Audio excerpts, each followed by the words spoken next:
commencé à avoir l'idée de ce film en 2017. Et étant originaire du monde journalistique, plutôt, je me suis d'abord dit, je vais faire un reportage. Le problème, c'est qu'en 2017-2018, quand je suis allé voir les médias télé pour en parler, ils m'ont tous répondu quasiment la même chose. Ils m'ont tous dit que en fait, ça ne les intéressait pas. Il y avait cette idée que le public n'était pas intéressé par les enjeux ukrainiens, que par cette guerre éloignée qui se déroule dans l'extrême est de la région du Donbass, en Ukraine. Et donc ils m'ont tous dit non en fait. Ils m'ont tous dit c'est intéressant mais ça ne nous intéresse pas. Et en fait, de cette idée de reportage que j'avais de raconter la guerre de tranchées, parce que c'est ça ce dont il s'agit, j'ai réalisé à ce moment-là, ça a été une grande frustration. Et je me suis dit autant essayer de faire en fait quelque chose qui m'est beaucoup plus personnel. C'est de ce refus des médias qui est né vraiment pour moi une envie beaucoup plus de cinéma, tout en sachant pas vraiment à l'époque comment est-ce que j'allais faire pour financer un film de cinéma, quoi.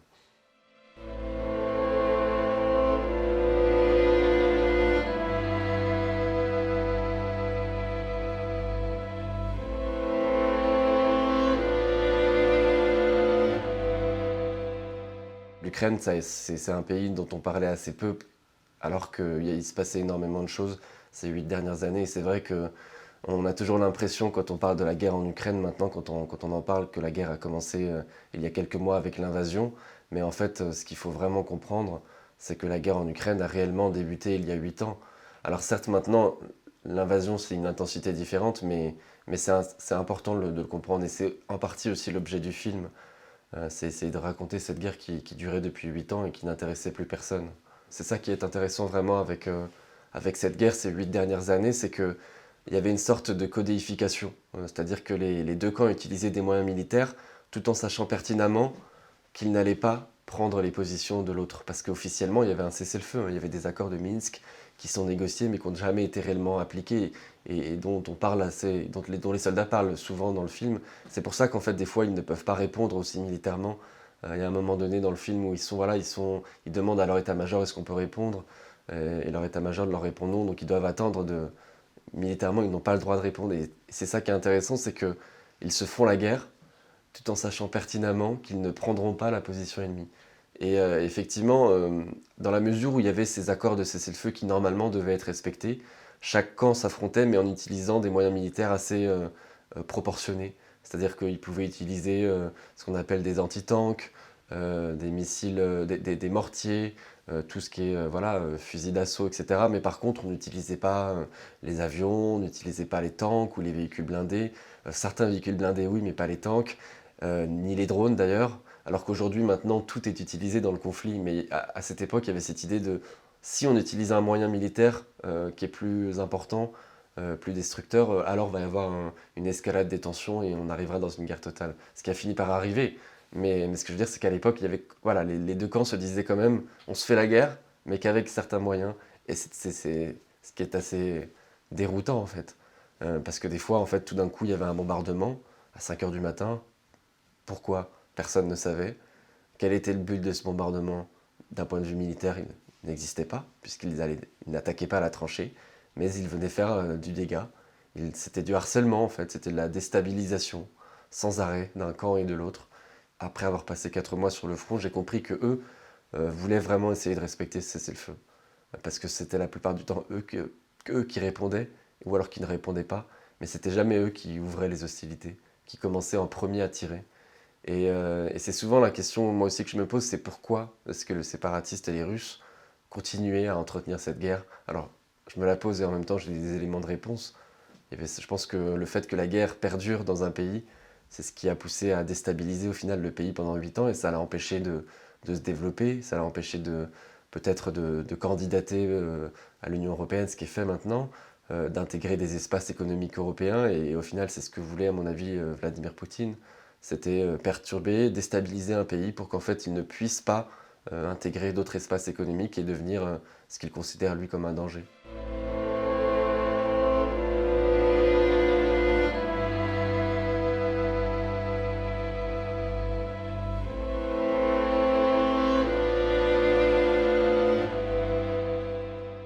J'avais envie de raconter la guerre d'une autre manière que celle qu'on a l'habitude de voir dans les médias ou même dans les documentaires. C'est-à-dire qu'on se focalise toujours sur la violence physique dans la guerre. Et la composante physique, bien sûr, elle est importante parce que ça fait partie de la guerre, mais on oublie très souvent que les soldats passent aussi dans les conflits beaucoup de temps à attendre quelque chose, à attendre des ordres, à attendre un déploiement, à attendre voilà, un ordre qui est donné dans la journée pour faire quelque chose. Et ces moments d'attente, c'est pas quelque chose d'anecdotique, c'est vraiment les moments, vraiment des moments très importants pour les soldats.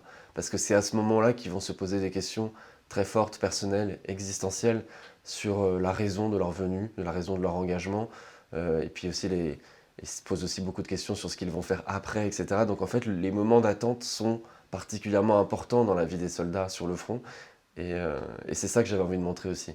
C'est alors la guerre de tranchées, c'est la guerre. Il y a des bombardements, on peut mourir à n'importe quel moment, mais c'est surtout aussi la guerre de tranchées, c'est une prison dans laquelle on se pose des questionnements très forts, personnels, et et qui sont importants à raconter aussi.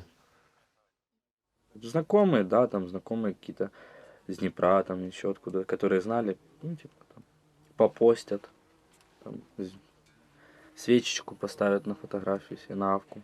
Там, типа, был такой хороший друг, там был такой хороший пацан. Жалко, что забирают лучших, ну, вот как в основном пишется, типа. Ну, вот это по-любому это так будет, то есть ничего тут скрывать. А вот родителей, я не знаю. Moi, j'ai commencé à couvrir la guerre dès le début, donc en 2014. Et je me souviens être allé plusieurs fois avec Dima, mon ami, qui était dans l'armée ukrainienne, et avoir remarqué que vraiment des tranchées étaient creusées partout, dans les campagnes et sur ce front qui fait plus de 400 km de long. Et c'est quelque chose de très frappant, forcément, quand on est un citoyen français, parce que les tranchées nous rappellent à quelque chose de très fort dans notre histoire. Il y a tout un imaginaire, un référentiel collectif très fort autour de la guerre de tranchées de 14-18. Et donc forcément, quand on voit des tranchées, moi, en tant que Français, je pense à ça directement. C'est un environnement tellement spécial, les tranchées. C'est un environnement dans lequel les gens qu'ils vont devoir creuser d'eux-mêmes, avec des pelles et des pioches, des moyens très rudimentaires. Un environnement dans lequel ils vont devoir voilà, consolider, fortifier sans arrêt, construire d'autres positions, etc. Et un environnement dans lequel ils vont devoir vivre, parce que c'est ça aussi les tranchées, c'est recréer une normalité, recréer un quotidien dans des trous, enfin dans un environnement qui n'est absolument pas normal, et puis un environnement dans lequel des fois certains vont mourir. Donc il y a cette espèce d'ambivalence, de parallèle entre la mort et la vie qui était très intéressant. Normalement, le front ukrainien, les tranchées en particulier, on peut y avoir accès en tant que journaliste ou documentariste, mais voilà, faut demander une autorisation officielle. Il y a un attaché de presse qui est derrière nous, qui regarde ce qu'on fait, parce qu'on est dans l'image, donc le contrôle de l'image en temps de guerre est forcément très important. D'ailleurs, que ce soit en Ukraine ou dans d'autres conflits, en fait, toutes les armées au monde essayent toujours de contrôler un peu ce que fait le journaliste ou le documentariste. Et moi, j'avais besoin pour ce film d'être dans un espace de liberté totale, de ne pas avoir quelqu'un derrière moi. J'ai pu faire ce film grâce à Dima, parce qu'en fait, ce jeune Ukrainien que j'ai rencontré sur la place Maïdan en 2013 est devenu ensuite un commandant dans l'armée ukrainienne. Il s'est engagé dans l'armée. Il a servi jusqu'en 2017. Et en fait, c'est lui qui a négocié pour moi directement auprès du commandant de cette unité de l'armée ukrainienne, dont la 30e brigade de l'armée ukrainienne. Et le commandant de cette unité m'a couvert en fait pendant l'intégralité du tournage. C'est-à-dire que l'état-major ukrainien n'a jamais été au courant de ce film. Et c'est un accès assez incroyable parce que c'est très compliqué d'accéder aux zones de front, forcément, quand on est journaliste ou documentariste. Et de pouvoir vivre avec les soldats, de pouvoir dormir dans les tranchées, d'être dans les bunkers, de pouvoir partager leur vie quotidienne sans avoir aucun contrôle, c'est un accès qui arrive, qui est très rare en fait.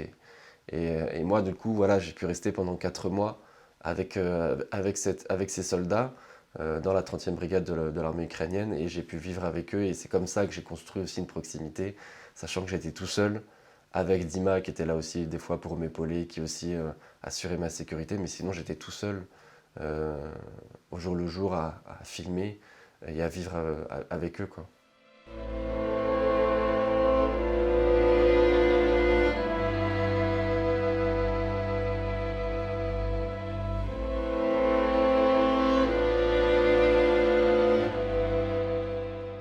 Le tournage, il a duré 4 mois. Ce qu'il faut savoir, c'est que ça n'a pas été 4 mois d'affilée. Ça a été 4 fois une période d'un mois. La raison principale, c'est qu'en fait, c'était extrêmement fatigant pour moi de faire ce film. parce que les contraintes physiques, de fait de dormir dans les tranchées, d'être avec eux sans arrêt, déjà il y a les risques forcément liés à la guerre. On prend énormément de risques, hein, et puis ensuite, on dort très très peu dans des tranchées. Je dormais dans un bunker, on était une vingtaine dans le bunker, et en fait toute la nuit il y avait des bombardements, il y avait des ordres qui étaient donnés à la radio, il y avait des gens qui partaient faire leur ronde et qui revenaient, etc. Donc il y a tout le temps des mouvements, il y a tout le temps du bruit. Et en fait, on dort 3 4 heures et au bout de quelques jours, on est épuisé. Et en fait, moi, la période d'un mois, c'était le maximum que personnellement j'arrivais à rester dans ces tranchées-là. Donc c'est pour ça que j'ai fait 4 fois un mois. Il faut s'imaginer pour eux qui doivent rester pendant des mois et des mois dans ces tranchées, ce que c'est aussi physiquement, psychologiquement. Eux, ils y restent à peu près pendant 11 mois, et après, ils ont un mois de permission. Donc c'est un rythme infernal, quoi. Та я ще не дійшов, ви, блядь, стріляєте.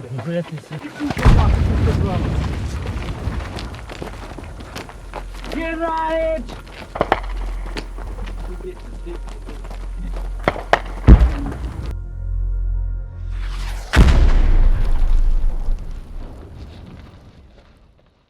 De toute façon, quand on fait un documentaire de guerre, au final, on ne sait jamais vraiment si on va y arriver à la fin, parce qu'il peut se passer tellement de choses pendant le tournage.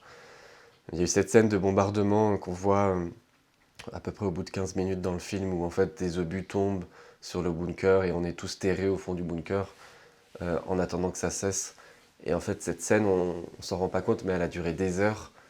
Ça a commencé à 5 heures du matin, ça a dû se terminer vers 13 heures. Et en fait, pendant des heures et des heures, on s'est retrouvés bloqués sous les bombardements. En plus, avec le bunker qui avait déjà été détruit une partie par les premiers bombardements. Donc, c'était extrêmement risqué. Et forcément, à ce moment-là, on se demande qu'est-ce qu'on fait là? Est-ce qu'on ne devrait pas prendre moins de risques pour faire un film de ce genre? Et à chaque fois, c'est un peu la même chose, hein. On se dit, bon, bah, finalement, on a survécu, on est encore là, et puis on réalise qu'en fait, ça va, on se calme, et puis on se dit, bon, voilà, je vais continuer le tournage, c'est quand même important. Mais c'est sûr qu'à chaque fois qu'il y a des risques très importants, qu'il y a des bombardements, il y a toujours une remise en cause, hein. On se dit, enfin, quand on est à ce point sur le front, quand on est dans les tranchées, et on se dit vraiment à des moments, mais qu'est-ce que je fais là, vraiment? Parce que moi, à la différence des soldats, c'est que moi, je fais le choix d'être là-bas. C'est un choix, je peux m'en aller à n'importe quel moment. Eux, les soldats, n'ont pas le choix. Donc ils vivent ça différemment. Mais moi, si je voulais, j'aurais pu en partir à des moments où c'était trop risqué ou trop dangereux. J'avais une telle frustration de savoir que personne ne savait qu'il y avait une guerre en Ukraine. Il y avait cette idée en France, personne ne savait que la guerre continuait. Et quelque part, je me disais, bon voilà, je prends des risques très forts personnels, mais je montre au moins quelque chose qui sera utile. Je montrerai une guerre dont les médias ne veulent plus parler, qui est oubliée et que les gens n'ont plus conscience. Et ce qui est triste, c'est qu'au final, on a vu qu'aujourd'hui, maintenant, l'Ukraine est dans l'actualité mondiale, parce qu'effectivement, l'invasion de l'Ukraine fait que tout le monde s'est rendu compte de l'ampleur de cette guerre et à quel point elle était destructrice. Mais peut-être que si on s'y était intéressé autant dans les années qui précédaient, peut-être qu'on n'en serait pas aussi arrivé là. Et je me suis dit, voilà, je prends des risques très forts personnellement, mais au moins je fais quelque chose d'utile. Et c'est quelque chose qui restera. Donc je suis content de l'avoir fait, mais même si effectivement c'est quelque chose que je referai sans doute jamais, quoi.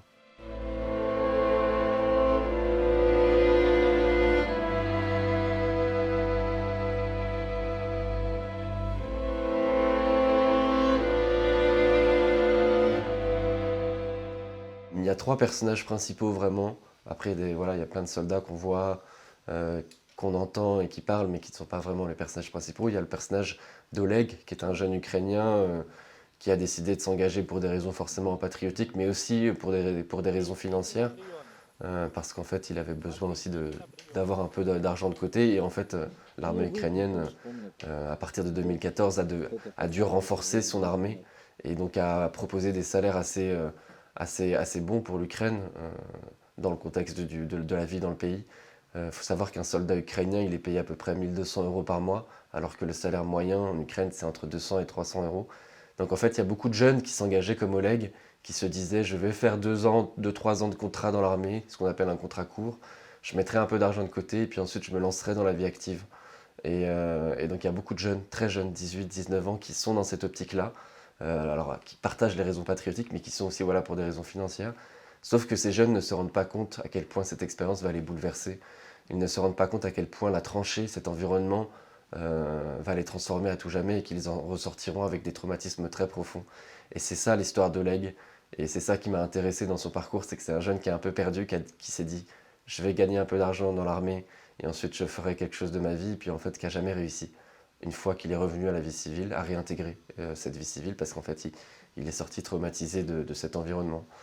Il y a un autre personnage qui s'appelle Barada, qu'on appelle le barbu, qui est celui avec une grande barbe, qui est bien en chair, qui lui en fait est un autre profil, qui est engagé depuis 2014, donc depuis le début de la guerre, et qui est complètement désabusé, parce qu'on est en 2019 et que la guerre dure toujours, et que lui ne sait pas quand est-ce que ça va se terminer. Et ça fait déjà, en fait, ça fait à ce moment-là, ça fait 6 ans qu'il vit dans une tranchée. Donc il faut imaginer psychologiquement, physiquement, en fait, avant il était tout fin, Barada, il est devenu, voilà, il est devenu un peu gros parce il a vécu dans cet environnement qui l'a aussi transformé. Donc il y a aussi de cette idée de transformation, comment les tranchées transforment quelqu'un. Et lui, il est très désabusé, mais c'est quelqu'un qui s'intéresse beaucoup à la politique et qui est là vraiment avant tout pour des raisons politiques et qui est un fervent défenseur de l'indépendance de son pays et qui a envie que l'Ukraine devienne indépendante et donc il s'est engagé pour ça. Et puis il y a Oksana, donc la dernière, qui est une femme, qui était la seule femme qui combattait dans la brigade où j'étais sur à peu près 1500 hommes, qui était un personnage qui s'est un peu imposé à moi, mais de la bonne manière, si j'ai envie de dire, si je puis dire. Parce qu'en fait, quand on va dans une brigade et qu'on se rend compte qu'il n'y a qu'une seule femme, qu'elle est là et qu'elle combat et qu'elle doit vivre les tranchées, en plus de vivre ce monde très patriarcal, très macho de la guerre, hein, parce que la guerre reste un monde d'hommes de manière générale.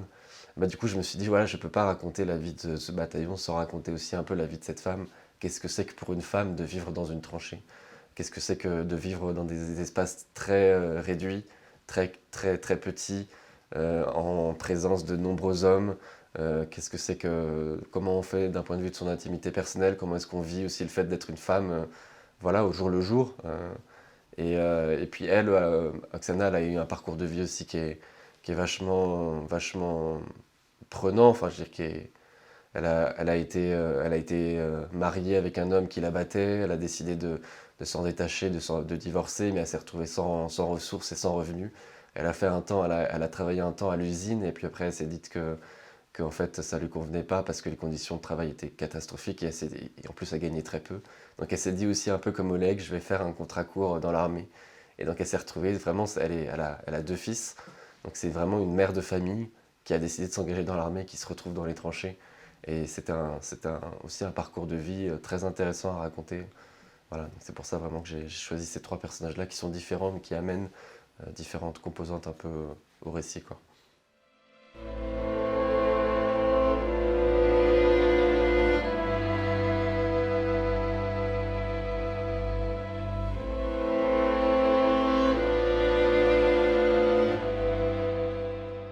C'est avant tout d'abord le noir et blanc euh, et le format 4 tiers. Il y a plusieurs raisons à ce noir et blanc. J'avais envie que le spectateur se perde un peu dans cette espèce de limbe temporelle, de se demander à quelle époque exactement je suis. Parce qu'il voit à l'écran, il voit des tranchées, donc ça lui rappelle forcément le spectateur français. Ça lui rappelle aussi à ces photographies qu'on a tous vues dans nos livres d'histoire. Et en même temps, il sait très bien qu'il s'agit d'un documentaire qui est tourné au XXIe siècle. Mais forcément, le rapprochement est très intéressant. Et j'ai même des gens qui me disaient, mais en fait, j'ai eu l'impression de voir un film de fiction, tellement cet aspect était très fictionnalisant. Et puis en plus de ça, l'environnement des tranchées est un environnement très terne. Il n'y a pas beaucoup de couleurs. Et en fait, je me suis rendu compte assez rapidement, quand je faisais les repérages, que mon ressenti, que ce que je filmais dans les tranchées était mieux mis en valeur en noir et blanc qu'en couleur, en fait. Et puis voilà, il y a le 4 tiers aussi qui vient un peu dans ce sens-là, qui est un ancien format qu'on utilisait les premiers formats télévision et qui rappelle aussi forcément un peu à l'ancien temps. Et puis en plus, le 4 tiers, c'est un format qui est très portrait-al, c'est-à-dire qui recentre vraiment l'image sur les hommes, sur les visages, sur les corps. Et c'était absolument moi ce que je voulais dès le départ, parce que c'est avant tout un film qui raconte la vie d'hommes sur le fond. Et donc en fait, ces choix artistiques et esthétiques, j'en ai été convaincu assez rapidement dans la mesure où c'était pas pour moi juste de l'esthétisme, c'était justifié sur le fond aussi. Et en fait, j'ai imaginé tout le film comme ça. Et après, la scène où on repasse en couleur, ce qui est intéressant, c'est que je l'ai imaginé aussi comme tel dès le départ, parce que j'avais envie de suivre le moment où les soldats reviendraient dans leur vie civile, où ils repartiraient à la ville. Et, euh, et en fait, je savais très bien qu'à ce moment-là, on allait sortir des tranchées, donc ça faisait plus sens réellement que je garde ce format du 4 tiers et du noir et blanc. Et en plus, ce moment, il correspondait à... Tous les soldats me parlaient très souvent dans les tranchées de ce moment où ils en sortiraient, parce qu'ils attendent ça avec impatience, là, leur permission. Et donc, ils sont très joyeux. Il y a une espèce de joie très éphémère qui arrive en se disant, parce qu'en plus, on leur dit pas quoi ce qu'ils vont sortir exactement, c'est tenu secret. Donc en fait, tout d'un coup, ils apprennent la veille qu'ils sortiront le lendemain, alors c'est l'explosion de joie. Et en fait, le retour des couleurs, c'est ça aussi. C'est cette espèce de joie très forte qui arrive tout d'un coup, en même temps qu'on sort des tranchées, donc on retrouve les couleurs de la vie, on voit le lac, le bleu du lac, le vert des arbres, il y a quelque chose de très coloré qui arrive tout d'un coup. Et en même temps, c'est pour ça qu'à la fin du film, on revient aussi en noir et blanc, c'est que cette joie, elle est très éphémère. Et qu'en fait, ces soldats se rendent compte très rapidement, au bout même de, je dirais, de quelques jours, que l'épisode peut-être le plus difficile pour eux, ça va être maintenant. Ça va être de réintégrer la vie civile, ça va être de vivre, d'essayer de vivre une vie normale, tout en ayant vécu pendant des années dans les tranchées. Et c'est pour ça qu'on revient en noir et blanc, parce que j'avais envie de montrer que la tranchée et la guerre, c'est pas juste dans les corps, c'est surtout dans les esprits. Et pour certains, le retour est peut-être même plus difficile, plus compliqué que le pendant.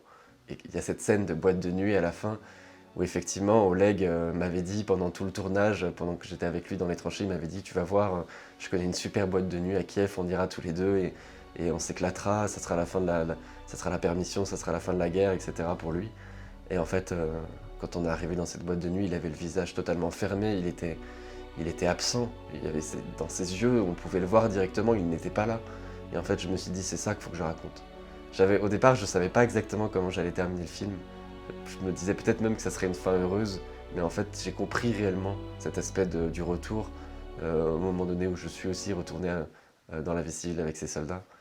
Et ça a été très fort et très puissant de voir à quel point Oleg n'arrivait plus à se projeter dans une vie normale. Et c'est pour ça qu'à la fin, on revient aussi à la guerre. D'un point de vue physique, les dernières images, on est de retour dans la tranchée parce que la tranchée, elle ne quitte jamais les gens, elle reste pour tout jamais, quoi.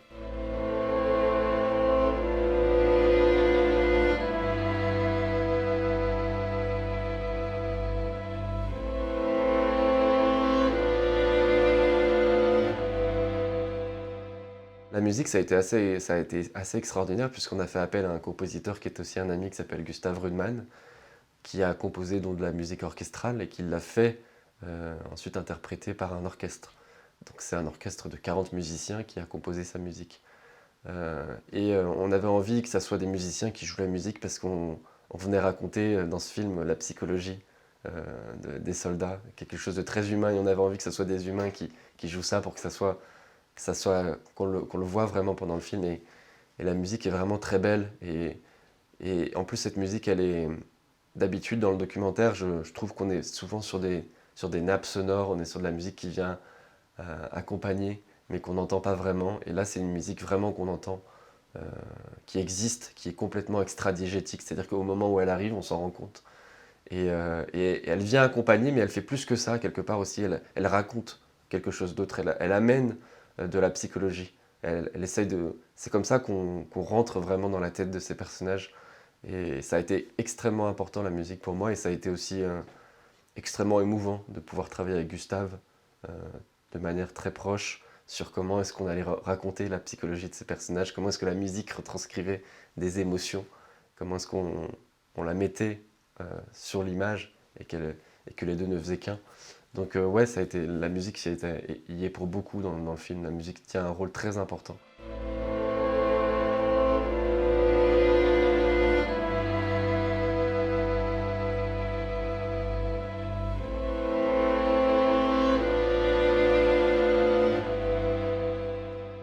Je me suis beaucoup inspiré de la fiction pour faire le documentaire.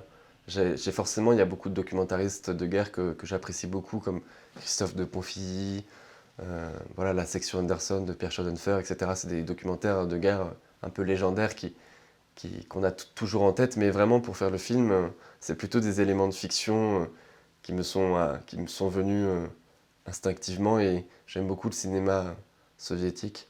J'espère que les Ukrainiens n'en voudront pas, mais des films comme Requiem pour un massacre, d'Elem Klimov, ou alors même la filmographie de Tarkovsky, c'est des choses dans la manière dont j'ai filmé qui m'ont inspiré. C'est pas des références, mais voilà, c'était des inspirations, et pareil pour cette espèce de long plan travelling dans les tranchées qui parfois durent pendant plusieurs minutes.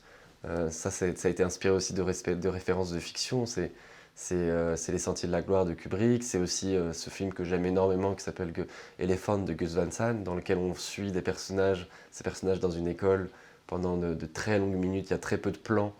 Et c'est une manière de montrer l'action qui m'intéressait, qui faisait sens aussi dans les tranchées. Pour comprendre un peu cette fourmilière de pouvoir suivre les soldats comme ça dans les longs plans de travelling, pour comprendre l'ampleur de ce que c'est que les tranchées. Et donc en fait, ouais, c'est beaucoup de références de fiction, contrairement au journalisme où on est dans des formats codéifiés, où on doit poser sa voix de telle manière, faire un reportage de telle manière. Là, on est libre quelque part et on fait des choix et on les assume, et on n'a pas besoin de s'en expliquer parce qu'en fait, dans le documentaire de création, on est forcément dans un point de vue, on est dans quelque chose de subjectif. Euh, et c'est ça que j'ai beaucoup aimé vraiment, de pouvoir m'inspirer de choses beaucoup plus larges, de choses beaucoup plus personnelles. Au final, dans le documentaire, contrairement au journalisme, ce dont j'avais l'habitude avant, il y a un engagement personnel qui est beaucoup plus fort, euh, et qui, quelque part aussi, justifie, peut-être même plus encore qu'on risque sa vie dans des documentaires de guerre. Au moins, on fait quelque chose qui nous est plus personnel et on raconte quelque chose de manière plus personnelle.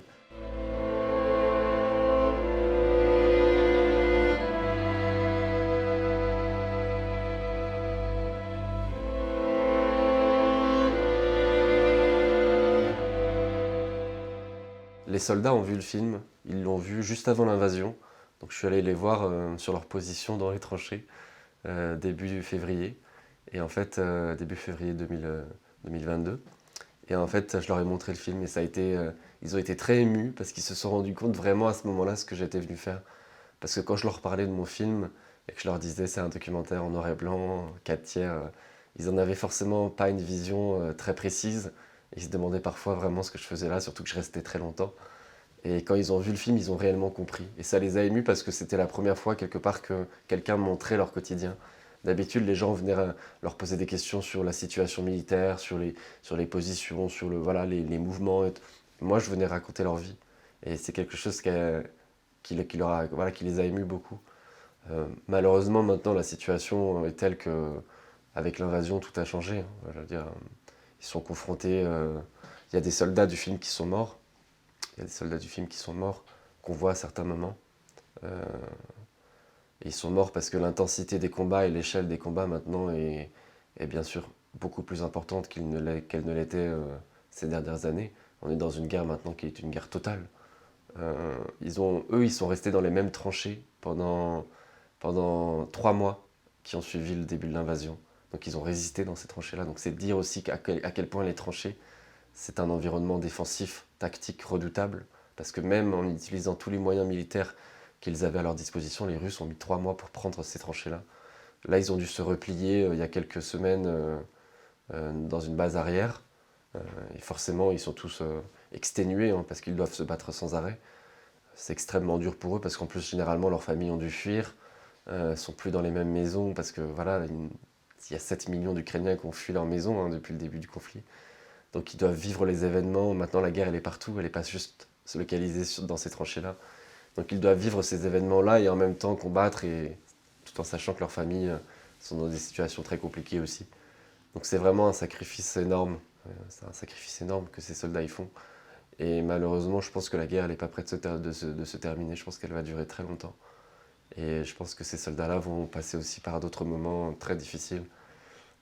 De toute manière, je suis en contact avec eux de manière très régulière. Hein. Je les ai au téléphone dès que je peux. On se donne des nouvelles, mais il y a deux réalités maintenant qui sont complètement différentes. Hein. Moi, quand je les appelle et que je suis ici, dans mon appartement à Paris et que je les ai au téléphone et qu'eux sont dans des tranchées en dessous des bombardements, forcément on se dit c'est difficile aussi psychologiquement de savoir que tous ces gens-là qu'on a filmés risquent leur vie de manière quotidienne depuis des mois, quoi.